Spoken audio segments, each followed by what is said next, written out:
semua? Hadir. Apakah ada yang sakit? Ada yang izin? Oke. Boleh nanti untuk surat sakitnya bisa disimpan atau izinnya di depan. Sebelum kita mulai pembelajaran, boleh untuk ketua kelas memimpin berdoa terlebih dahulu. Sebelum kita belajar, alangkah baiknya kita berdoa dulu. Sebelum belajar, alangkah baiknya kita berdoa dulu. Berdoa dimulai. Rabbi zidni ilman warzuqni fahman salaman. Assalamu alaikum warahmatullahi wabarakatuh. Oke, terima kasih. Pada hari ini kita masih membahas tentang tema besar, yaitu masih membahas struktur dan fungsi makhluk hidup. Nah, ini adalah poin terakhir dari tema bab ini, yaitu tentang sistem pencernaan. Sebelumnya, Ibu akan bertanya, ketika kalian lapar, ketika kalian merasa lapar, apa yang kalian akan lakukan? Makan.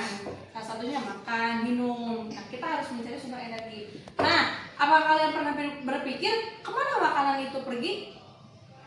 Bagaimana makanan itu bisa sampai di sistem pencernaan?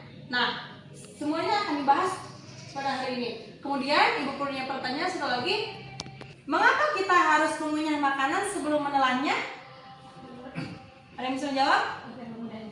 Agar mudah dicerna, Mengurangi beban lambung. oke, mengurangi beban lambung. Nah, betul, karena ketika makanan dikunyah sampai mulut, nah terus makanan itu sampai ke lambung, nah itu mengurangi beban kerja resiko lambung.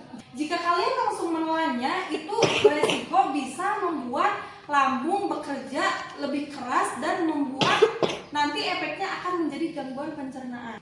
Tujuan pembelajaran hari ini adalah satu, mengidentifikasi organ-organ sistem pencernaan. Yang kedua, menganalisis proses pencernaan dan fungsinya. Dan yang ketiga, menjelaskan jenis gangguan pada sistem pencernaan. Sistem pencernaan makanan yang kalian makan tidak akan ada artinya.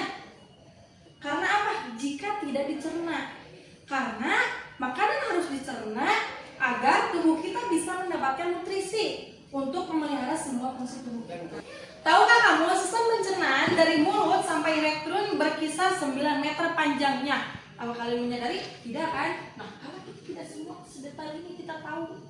Kita hanya memperhatikan makanan masuk dari mulut, kemudian ke kerongkongan, terus masuk ke sini. Nah, itu kan kayak lambung masuk di punggungan. Nah, itu ternyata dari semua, dari diukur 9 meter itu dibagi 3.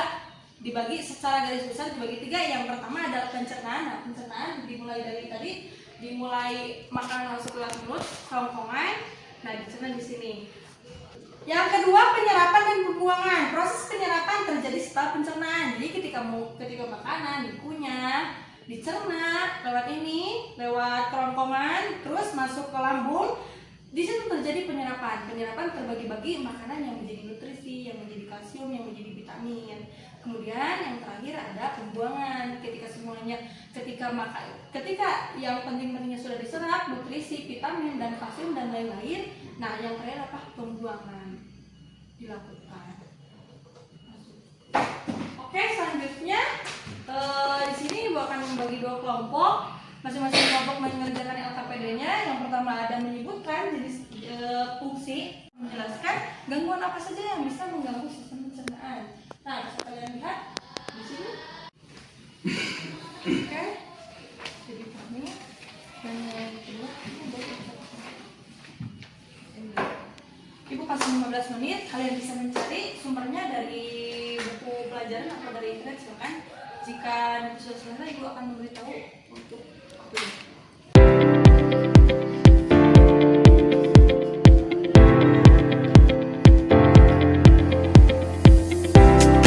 Oke, waktunya sudah habis.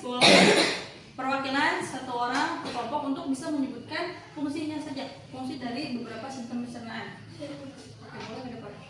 Oke, dari beberapa sistem pencernaan yang pertama ada apa? Mulut fungsinya untuk Mengunyah makanan. Nah, bisa kalian lihat di sini mulut untuk mengunyah makanan dan mencampur dengan air liur yang mengandung enzim amilase untuk memecah karbohidrat. Bisa kalian sadari ketika kalian mengunyah makanan begitu saja lembut, nah itu dibarengi dengan air liur, itu menciptakan enzim. Yang kedua, Kerongkongan.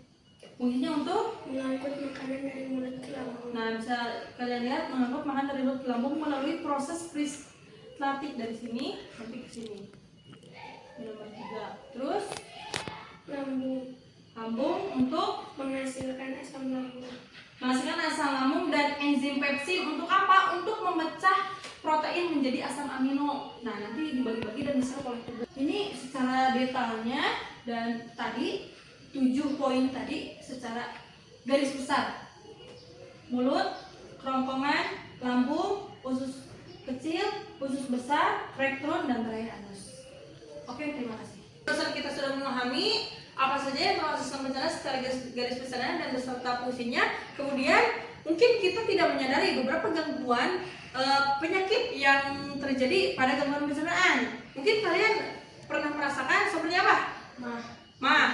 Diare itu sudah biasa ya. Terus Infeksi lambung. nah itu yang paling parah. Nah, bisa kalian ulangi materi yang kemarin untuk mencegah beberapa penyakit gangguan pada gangguan pencernaan. Kalian bisa mengatur pola makanan dengan sehat dan benar. Oke? Bisa dipahami?